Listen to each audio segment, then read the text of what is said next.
The following program is brought to you in part by TCF, where Minnesota banks, and by K102, the FM Country.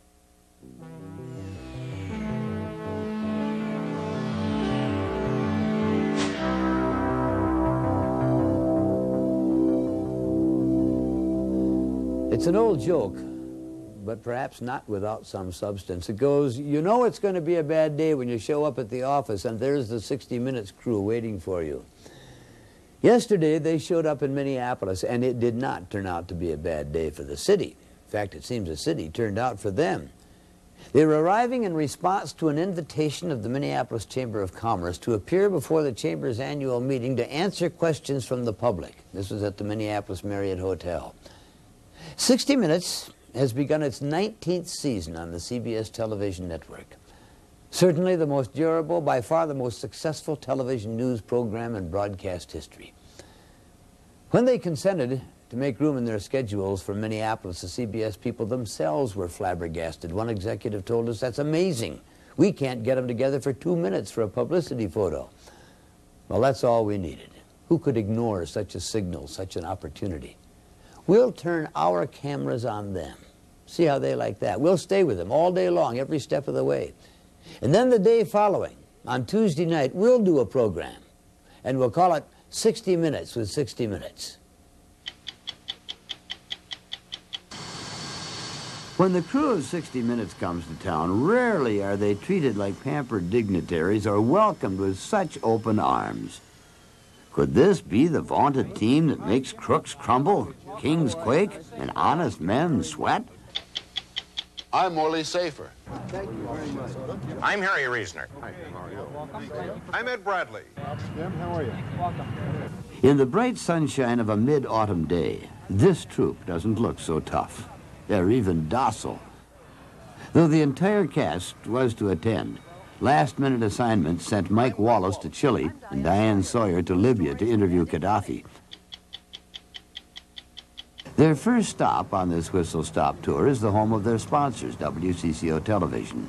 Under the watchful eye of executive producer Don Hewitt, bringing up the rear as he does on the show, is Andy Rooney. I'm just nervous I won't get back in time for the giant day.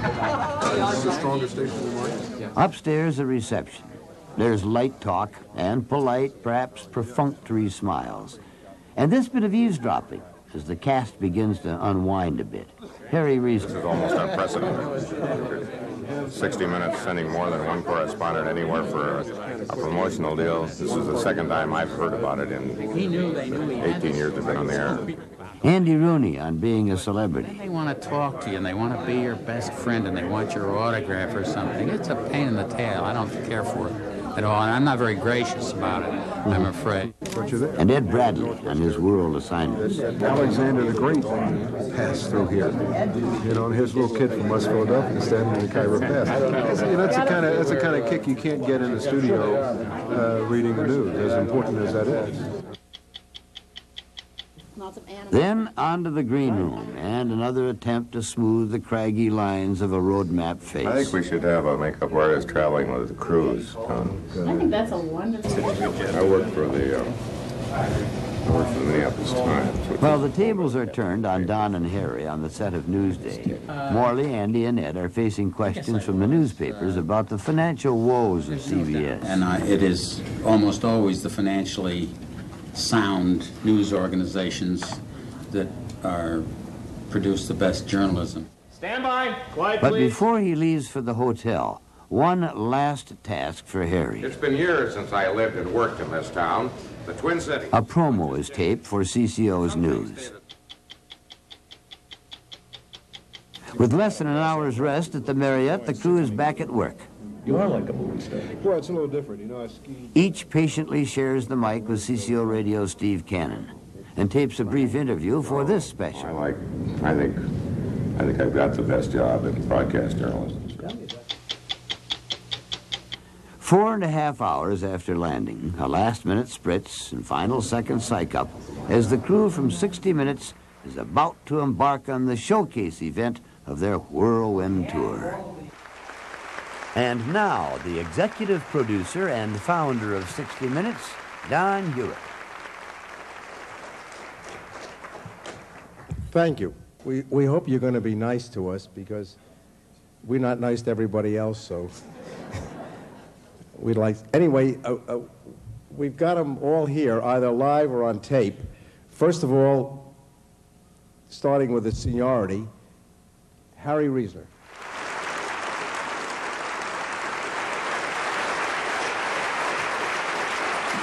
Morley Safer. Morley?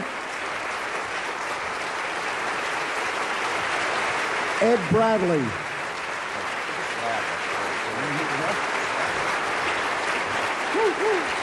And here with all the little bottles and all the cotton, Andy Rooney.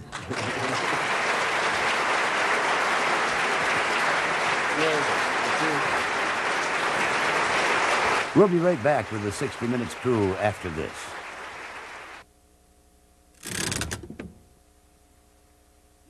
Mike Wallace is not here. Diane Sawyer is in Libya, or on her way to Libya, and possibly Damascus, trying to see Assad and Gaddafi. And Mike isn't here because, well, I don't know whether I ought to tell you this or not, but Mike is in Don Frazier's office going through his files.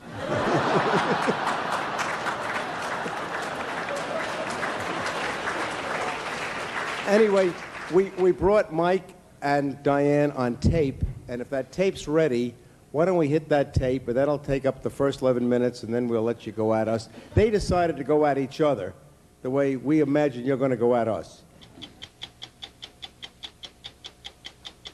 I understand that you used to be a weather reporter in Louisville, and about 15 years ago you came to the big city looking for a job, New York City, and you met Don Hewitt, and he told you to go back to Louisville.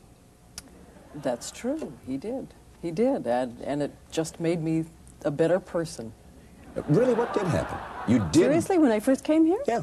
And I saw Don Hewitt? You want to know everything that happened when I first came here? It's all right. It's not one of those stories, I promise you.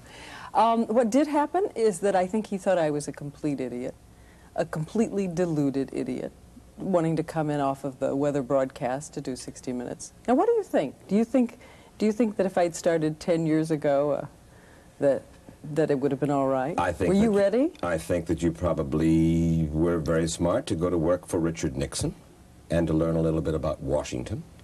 How'd you get that job? The job with Richard Nixon? Mm-hmm. Walked into Washington, D.C., called back to Kentucky, and said, you know, I'm in Washington, and there's this place that looks like it'd be really neat to work at. Seriously. And someone called someone in the White House to do it. But let me... What is going on here? I'm interviewing you now. You're going to get me after a while. These are two separate interviews. Who said you were going to go first? I said I'm the senior one. Droit de seigneur. Now... If you're so tough, how did you let Don Hewitt talk you into doing this? That's what I want to know. You went out after the Nixon White House. You went out to San Clemente with Mr. Nixon to help with his book. That's right. Your years in the White House and with Nixon in San Clemente, what, if anything, did it teach you about broadcast journalism? It taught me that the 4 worst words in the English language really are, Mike Wallace is here. Come on. No. The papers You were quote pretty Don soft. Hewitt. I was expecting some really tough stuff. Mike Wallace. They said, Mike Wallace is going to interview you. You know, I've been in the other room getting my anti-sweat powder out here. Okay. You know, how do I look? The papers say that you make $800,000 working at CBS in 60 Minutes. That's right, Buster. And now you want more. A, are you worth it? And B, how is your negotiation coming? You know, I just did one thing. I went in and I said, just pay me what you pay Mike Wallace. And they said, there's not enough money in the world to duplicate that salary again. How is your negotiation? Do you want to head down this road any further? I think, yes. How is the negotiation coming? My current negotiation? It's only just begun. But your contract, Literally according to the papers this morning, is up in 6 weeks, and you've just... That's right, and you've already, I gathered, recruited all of my producers just in case, in case my contract lapses by the end of the year. I'm looking the other way. The other part of the story is that you are thinking of going to work over at ABC as co-anchor with Peter Jennings. Why would you want to leave the Tiffany Network? and work with Jennings. Do I have to go through? Where is Don Hewitt? Do I really have to go through this? Well, you asked. I mean, do you realize that down this way lies self-destruction? Your self-destruction. What do you think I should do? Oh, I think that you should stay where you are. Well, and did you ever contemplate anchoring? Did you ever contemplate leaving 60 Minutes after it started on the great roll that it was on? No, after the roll, no. For a while, I thought, about 6, 7 years in on 60 Minutes, that I wanted to go to Boston and teach. And I had a job at WGBH and a job as a kind of an associate at MIT.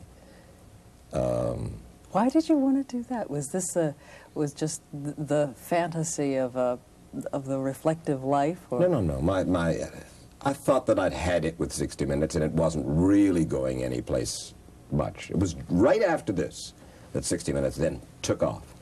But I thought very seriously about it. And Fred Friendly was saying, it's a good idea. I'll help you get the job, and I'll make sure that you work at WGBH and so forth. In any case, I didn't. Don has said... Wait a minute. I'd like to finish this line of questioning, if I might. Okay. How would you really have felt if you'd been sitting there at MIT grading papers and we had been #1? If I'd been there, you wouldn't have been #1. Don has said that you would have been hired even if your name was Tom Sawyer. Do you believe that? Honest? To begin with, probably no. Because the fact is that we were looking for a woman. This is going to sound so... Is there a Gloria Steinem alert here? Yeah, no, because, I mean, I don't know how to say this effectively, because you are so good, and so straight, and so intelligent, and such a joy to work with, and so good for the broadcast. I thought you said Mike Wallace was... But having said that, I mean, we needed a female on this broadcast. But we weren't going to hire a woman simply because she was a woman, until Tom Sawyer came along. I think if my name had been Tom Sawyer, it would have been pretty funny every night when I went on the air. Hi, I'm Tom Sawyer. Let me, are you finished yet, please? No, May I go have ahead. just a few moments Sure. here? Because it's a question that I get several questions about you, every time I go out. One of them is the standard one, which you might as well answer here, which is why the culpable sit down for interviews with you, which I'm sure is the question that you get more than any other one. I think because they know they're going to get a fair shake. I mean, come on, 19 years later. And it's been 19 years. And no one has ever been subpoenaed to come on this broadcast. So if year after year after year people do it, they must feel that there's something in it for them. They're going to get an opportunity to get their own point of view across. They're going to get a fair shake. They're going to get a huge audience on probably the most prestigious show of its kind in America. So why shouldn't they come on? And most people who feel that they probably have a little to hide are either satisfied that we will not be able to dig and get it, and in addition, they can handle themselves. That's simple. Because you're an attractive woman, do you find that it is easier somehow, honest now, to get to talk to certain movers and shakers, certain figures? In other words, when Diane Sawyer's on the phone, is it a little bit easier because you're an attractive woman? The only thing I can think of that makes it easier is their relief that it's not you. No, come on. I'm serious. Serious. Sometimes I think that it is intriguing. In other words, they're really, sometimes I think they're not quite sure that you're really calling simply to do the interview. Sometimes they're sort of curious about how a woman is going to handle what is supposed to be a fairly contentious interview sometimes. Mm-hmm. But after the first question, it seems to me that difference is a difference, a distinction without a difference, maybe. After the first question, it's you're too institutional conversationalists, and it really doesn't make any difference anymore. It's getting in the door that I'm talking about. Getting in the door, you know, when I first went to the State Department, which was about the second or third assignment at CBS, and I was the first woman, I think, who'd covered it for the television networks full-time, for television networks. And there were some very good print reporters there, but television was still a bit of a novelty in that regard. I think that it was like, you know, if I'd had two noses and orange hair, it would have been about the same thing. It was just a little different. So that getting in the door initially, because of the simple curiosity, probably was a bit of an advantage initially. But again, that lasts for one phone call, lasts for one question. Have you ever had indecent suggestions made to you by interviewees? In other words, you really want a story, You did, Diane? right here, Droit Seigneur. I mean, come on. And it's on tape.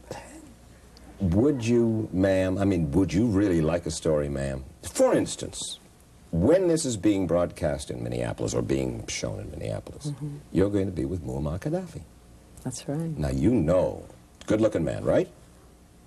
Is he to your taste? I'm not sure. Not a good-looking man? You don't find him attractive as a man? I'll tell you, too disturbing to judge that way. Now, you're in the tent, out in the desert, with the dates and the whatever. And the breezes and the palms. That's correct. Right. Well, you know, you've read the stories, haven't you, about the things he's done with other female reporters? Yes. No. Things he's tried to do, you mean? Well, yeah, the passes he's made. Yes. You know, what do you do? He has sort of a neighboring tent, I gather, in which the lights are dim. What do you do? Yeah. First of all, has this ever I'll happened? tell you, I think with has this ever happened? Hold it. Has this ever happened? Oh, dear, can I tell this? I will tell you, without a name, that it happened once during an interview, and a very difficult interview to get, and one that I really wanted a lot. And late at night at home, I got a call, which some might interpret, you know, if you were very sensitive to these. The thing is, he was 85 years old at the time, and it hardly seemed to me something worth making a federal case out of. Ted Turner? Ted Turner? No. Ted Turner? That's what I heard. Are we going to get Shirley MacLaine? Oh, no. No. Brother and sister. No one ever make a pass at Mrs. Reagan? Brother and sister. Cousins. True. The blood is running thinner and thinner the more we talk. I'm sure you've had women make passes at you. I am aging gracefully, and no one makes passes at a man of my years. There is a rumor afoot that you have the fountain of youth stored someplace in your cabinet in your office every night. Anytime, Diane, that you would like to find out. Now then. Yes. Going back to what you were saying earlier about why people come on 60 Minutes and why those particularly who are ripe for the assault, the plucking, yes, exactly.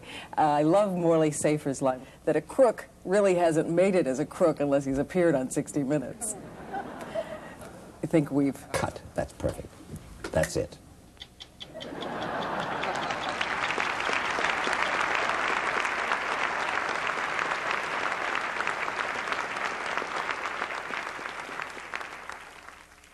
To paraphrase what Diane just said, a crook hasn't made it as a crook until he's come before the Chamber of Commerce of Minneapolis. There they are. If you have any questions, go ahead. I'd like each of you to play futurist. I'd like you to reflect for a moment and tell us what pattern of events or trends that you see that might not be generally recognized that are emerging.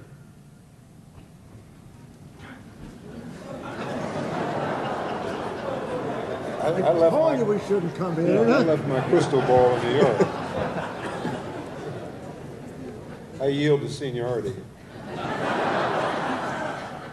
The only pattern I see is beginning to be generally recognized. I think I first saw it in reading business magazines, which I do, which is the most pessimistic thing you can say, and I don't know that it's justified, is that Americans are rapidly getting to a situation where we can't make anything anymore. And just in the last few weeks, more and more people are noticing that. We gave up making cameras and television sets, and The question is, how long can we go on being wealthy and comfortable and with a high standard of living making only hamburgers? I see a trend that has irritated and angered me for years and also saddened me. And that is the fact that it follows up Harry's remark, but we are selling things better than we're making them in America. And it's a dangerous thing. I had an experience a year or so ago. I have this old station wagon, 1977 wagon, and I live in this small town in Connecticut. And I wanted them to do all those things they do to a car when they charge you $63 and you don't know what they've done. They said service it. And so it was Saturday morning is the day I have to do that sort of thing. So I called the Ford place in my nearby town, and I phone answered, and I said, could I have the service department, please? And the fellow says, the service department isn't in Saturday. This is the sales department. What can we do for you? And my question is this. If I can buy a car on Saturday, why the hell can't I get one fixed on Saturday?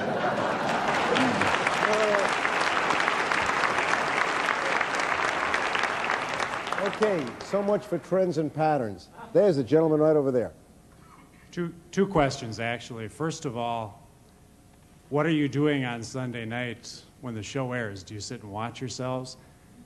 And second, could you explain a little bit about how you tape the segments? Are you all together at the same time? What day are the segments chosen? Are they chosen a couple days ahead of time or what? I can tell you what I did this past Sunday. I was in Philadelphia visiting family, and I was catching a train to come back. I returned the rental car, watched the first piece parked in the rental car outside of 30th Street Station in Philadelphia, ran in to catch the train, caught Diane's piece, and then by the time Harry's piece came on, I was out of range of my portable television set. That's what I did this past Sunday. My family and I sit and watch the show, and I do what Don's old friend Lyndon Johnson used to do. I talk back to everybody's pieces. You know, generally it's two mediocre quality pieces and one superb one. And I nod. I don't talk back to I just nod because I want everyone in the room to catch every nuance of it. And I say things like rubbish to the rest of it. I often miss it and miss parts of it and feel terrible about it. I go around feeling terrible all week because I missed it, and usually find a way to see it some later time. I know that would drop you more often. I hear about that when you drop me. Yes, sir. What do you attribute a lot of the success of the show to? NBC's tried a number of shows. ABC's finally coming into some success with 2020. Why has 60 Minutes been so successful? Pure dumb luck. No, a lot of luck goes into it. It's a freak. It's an aberration. It'll probably never happen again that 6 people caught on in the reality end of television, and I don't know if any of us can really explain how it happened, Don, why it happened. I don't think this is your question to answer. That's the answer. Go ahead.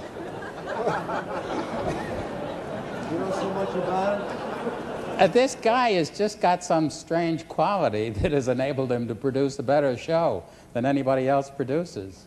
He cares about it. He's more interested in it than any other producer I ever saw on a show. And Don just sticks at these things until he gets them right. And the show comes off better.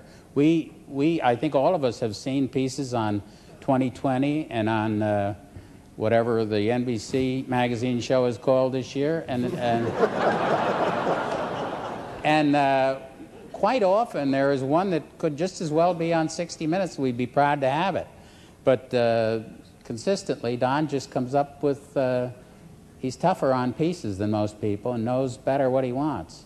I think that Andy has a kernel of it, of what the reason for the success of it is. I think an awful lot of passion goes into this broadcast. And by that I mean everybody who works on it feels quite proud of this broadcast. And not just the people you see up here, but the producers and the messenger kid genuinely feels part of a team. Don is probably the most irrational man I know. There is no structure to this broadcast. There are no meetings. There are no memoranda. And if occasionally he writes one, the next one says I didn't mean the first one. If he wasn't doing this broadcast, he'd be locked up. I know it. I have to say, in all modesty, too, that 60 Minutes did survive when I left it after 2.5 years. But especially in view of a couple of things Mike said, I have to say in all candor that it was never #1 till the first full year I was back. Probably just coincidental. 60 Minutes with 60 Minutes continues in a moment.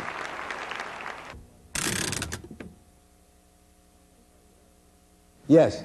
Hi. When choosing a piece, when you're choosing a story, how do you choose the story? You must get hundreds of suggestions and stuff. How do you choose priority? What do you enjoy covering? There's a kind of very personal, private, even selfish element in this, and it's what makes the hackles in your neck rise. It's what you find amusing. It really has to be that.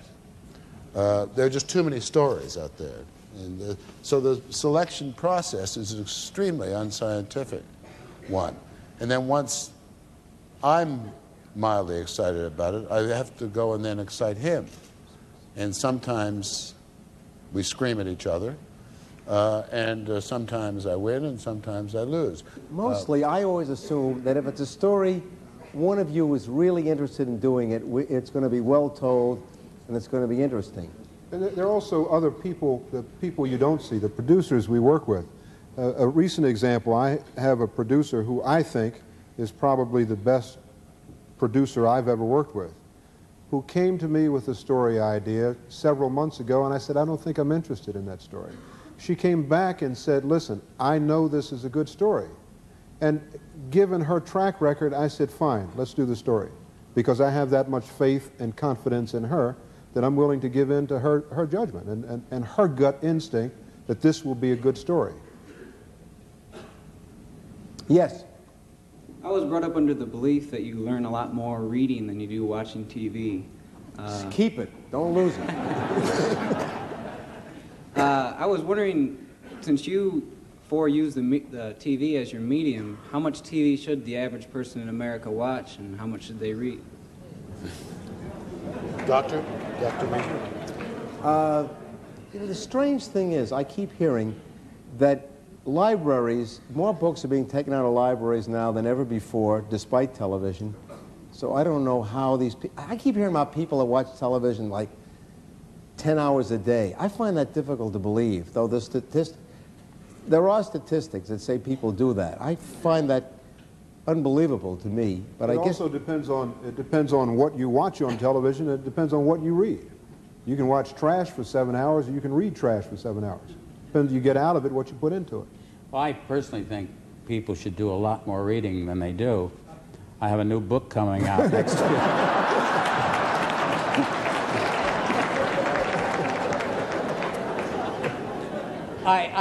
I also think, though, that for all the trashing of television, I've argued with Morley about this, for all the trashing of television, that people in America are better educated and better informed than they were 30, 40, and 50 years ago. They have been exposed to so much information in so many different ways through television.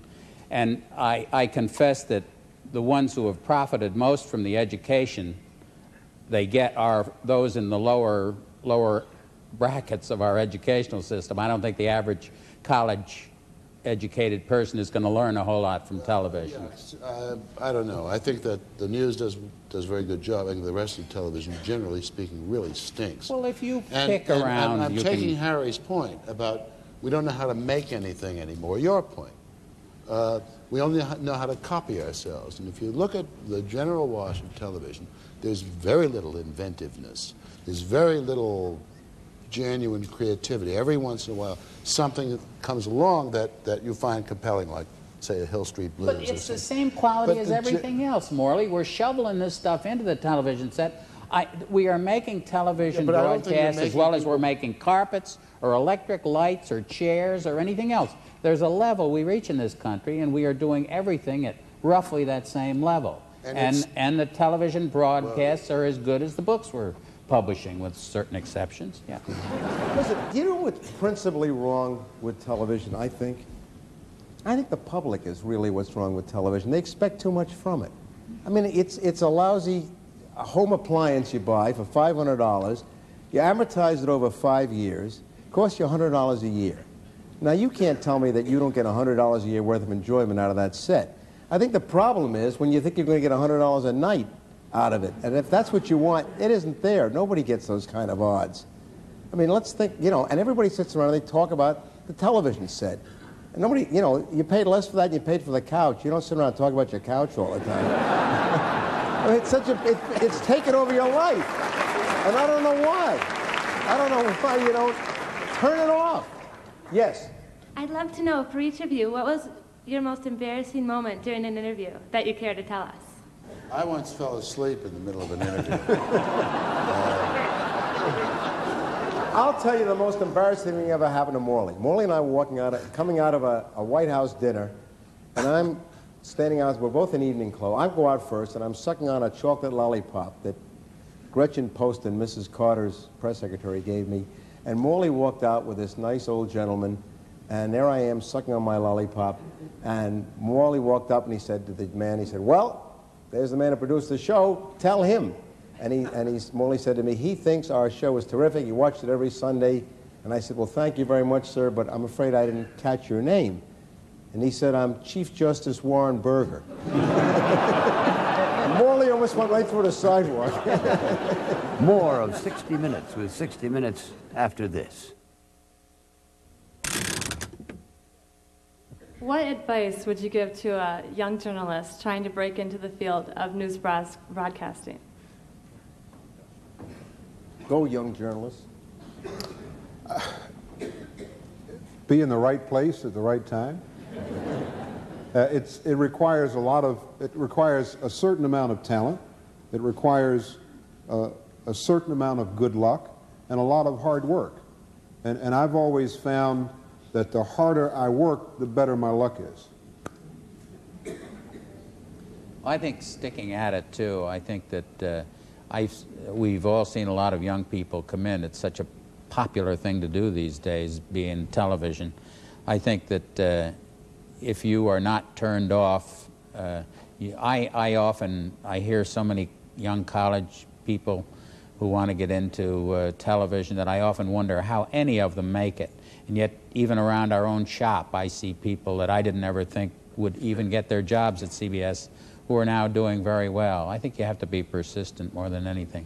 Go to work for radio stations is good. If you want to learn good journalism, they used to say go to work for a small newspaper.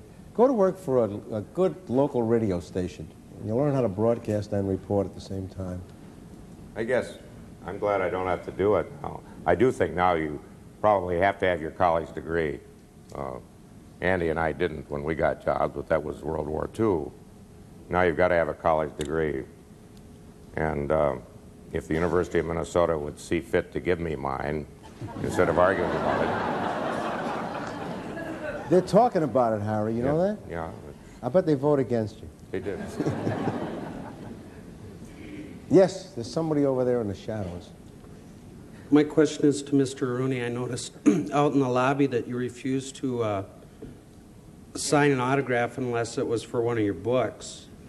Theoretically, the guy that wants that autograph pays at least part of your salary every time he opens a can of beans or buys a car. Isn't that part of your job? No, I don't think it is. Hey, Anna, we're for you. I didn't plan him, Andy. I swear to God. I do the best I can with what I write and what I do, and I don't think I owe anybody who wants my autograph. It makes me feel like an idiot putting my name on a blank sheet of paper, and I have no interest in doing it, and I do not do it.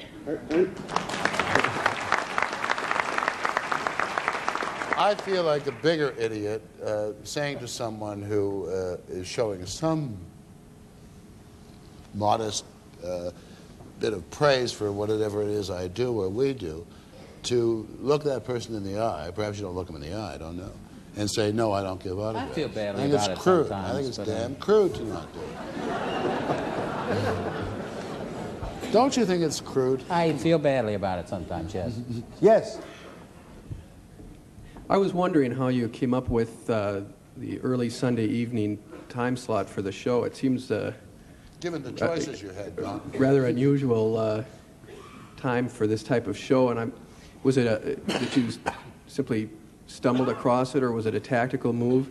And how many families' Sunday dinners do you think have ended up with the family arguing over who was right or wrong? We hope so. How do we get on 7 o'clock Sunday? Well, it was sort of a tactical thing. They came to us and they said, we'd like to put you on 7 o'clock Sunday. And we said, are you out of your mind? It's a terrible time. And it worked. And it's one of those chemical things that the chemistry and everything was right, and it works. You look like you're going to ask another question. Yes, if they put Miami Vice on at 7 o'clock, would you stay in that slot? No, we'd probably get knocked out of it. We've never had any real competition, and you know, we're very lucky. We don't minimize the fact that we got where we got against, you know, things like Punky Brewster, and I forget all the names of all those things. In fact, the fact that we once knocked Disney off the air kind of embarrasses us, because we don't think anybody should do that to Mickey Mouse. But yes? How do your values affect your reporting, and do they ever get in the way?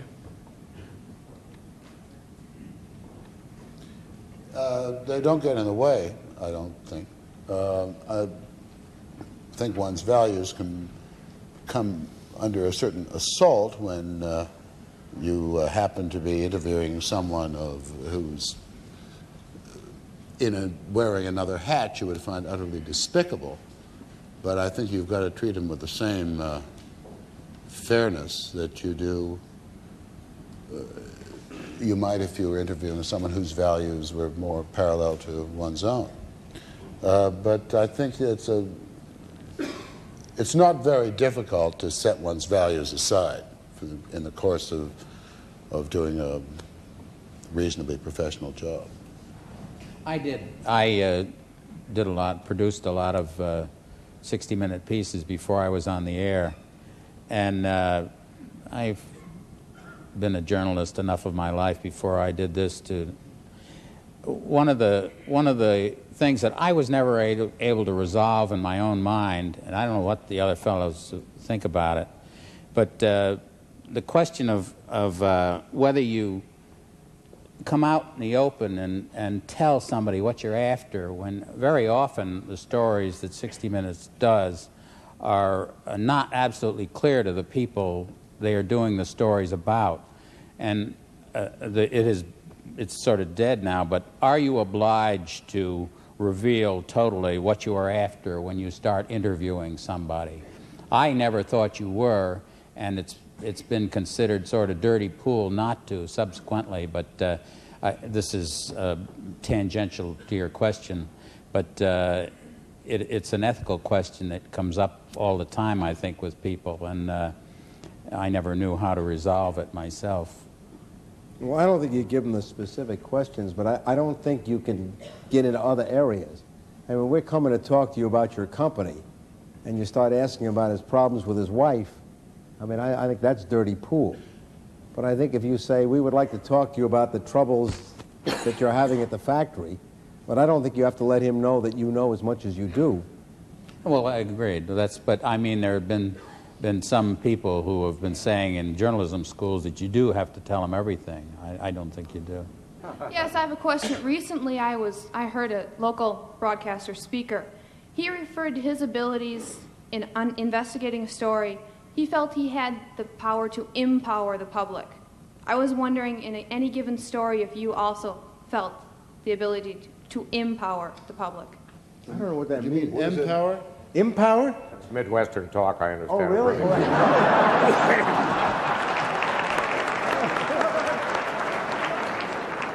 I think that runs into a very serious hazard for journalism, which is thinking you're going to do some good. The producers that work with me have one standard instruction, which is please do not bring any ideas that if we do them right will make the human condition a little bit better. The best quality of a good policeman is detachment, and the same thing is true of reporters. If we think we're doing good, we're probably doing it wrong. The kick is getting the story. That's the kick. The charge I think that we get. It's not, as Harry said, is making not in making the world a little bit better. As a Swiss banker once said, if I worried about that, I'd be a priest, not a banker. Yes. Have any of you ever approached an idea for a piece, thinking you had a pretty good idea of who was wearing the white hat or the black hat, and then gone out and done the research, done the interviews, and found out that, in fact, your assumptions were 360 degrees wrong? Every time. First of all, you shouldn't go out making assumptions, and I guess you're human and you do, but you get fooled a lot. You I think the assumption we go out on is that everyone's wearing a black hat, and then you find that there are various degrees of gray involved in the hats. I think you wait till you get out on the story before you try to make up your mind. And I'm not sure there are white hats and black hats. I'm not sure that people aren't perceived by audiences as good or bad, and we don't perceive them as anything. And we just put them on the air, and they tell their own stories. And I mean, one of the things you run into is a lot of ideological white hats and black hats. You know, you get about half your audience wants to know, why do you beat up on President Reagan all the time? The other half says, why do you let him get away with that? So you're always, and you try not to get into one camp or the other. I have a question about the comment on the impact of television journalism and whether or not it does or should do anyone any good. Or could you speak to the entertainment quality of television journalism as combined with the value? Since I started that answer before, I don't mean that television journalism or any kind of journalism doesn't do any good, but it does good because it informs people and they make decisions. If you decide what is good for them, then you are exactly in the Russian tradition of journalism, which they defend very well, but which we don't like. Of course we do good. Of course we do good. If we didn't, we wouldn't last. But we don't go out saying we are going to make you better people. The theory is that if all the truth about everything was known by everybody, it would be a better world. And any journalist who sets out to do a good thing is usually wrong. It's none of a journalist's business whether his piece does good or bad. We'll be back in a moment. Yes, I think there's a question over there. Yes, I was wondering if you ever had a piece that you wanted to do and then didn't air it, and why? No. I don't remember any time We've that had failures. We've had stories that just didn't work. Yeah. But our scrappage rate is very low. It's maybe 2 stories a year, 3 at the most, that we get into and then abandon. But there's never been any pressure on us from any quarter, an advertiser or the network, to ever abandon anything. And one of the nicest things about working at 60 Minutes, unlike other newspapers or television programs, is that there's no assignment editor at 60 Minutes. No one assigns a story. We are all responsible for our own story. Don doesn't sit there and dole out stories. And that makes working much nicer. God for that. Those 2 or 3 stories that are thrown out every year, Don uses Super Bowl weekend when NBC has the Sunday night Super Bowl. The years that NBC has the Super Bowl, you're always disappointed you don't have any dogs, because that's where you want to put them. Yes? I have a question for Andy Rooney. Mr. Rooney, I listened to your interview with Steve Cannon out in the corridor here, and I noticed that you sat patiently while WCCO aired a traffic report. No, I was sitting impatiently. Sitting impatiently. Is it possible to become more successful and widely recognized to the point where a person doesn't have to sit through those things during a radio interview, or is there no hope?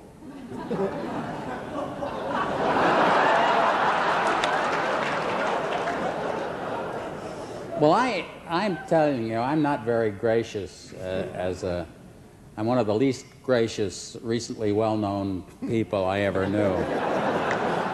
And my opinion of well-known people is a lot lower than it was before I got to be one, I'll tell you this.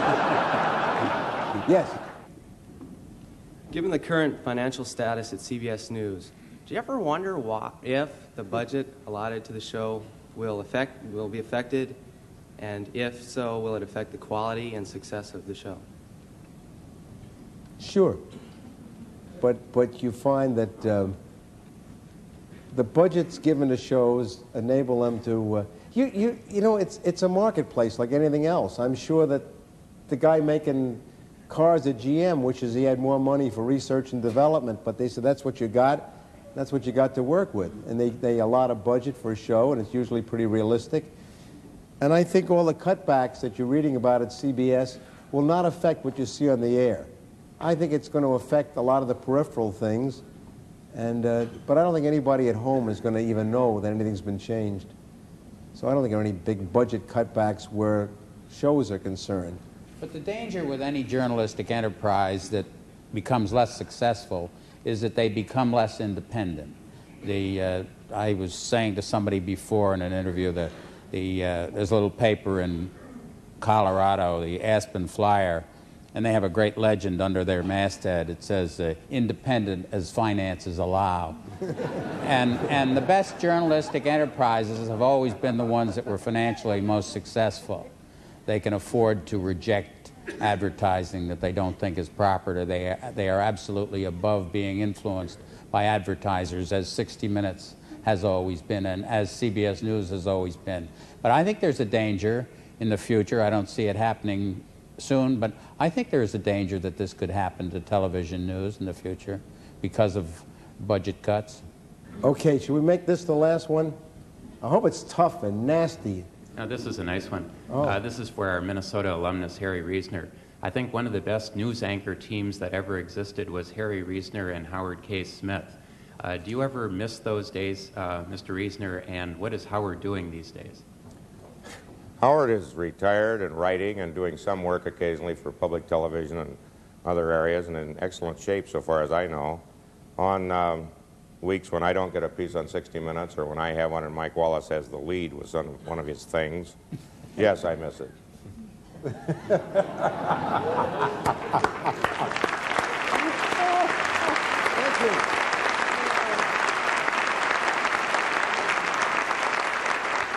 You know, I don't have a preference. The nice thing about 60 Minutes is that you can do all of these stories. You can do a profile of a celebrity. You can do a profile of someone who has an interesting story to tell. And in that sense, it's a profile because it focuses on one individual. You think of stories where you got fairly close to important people.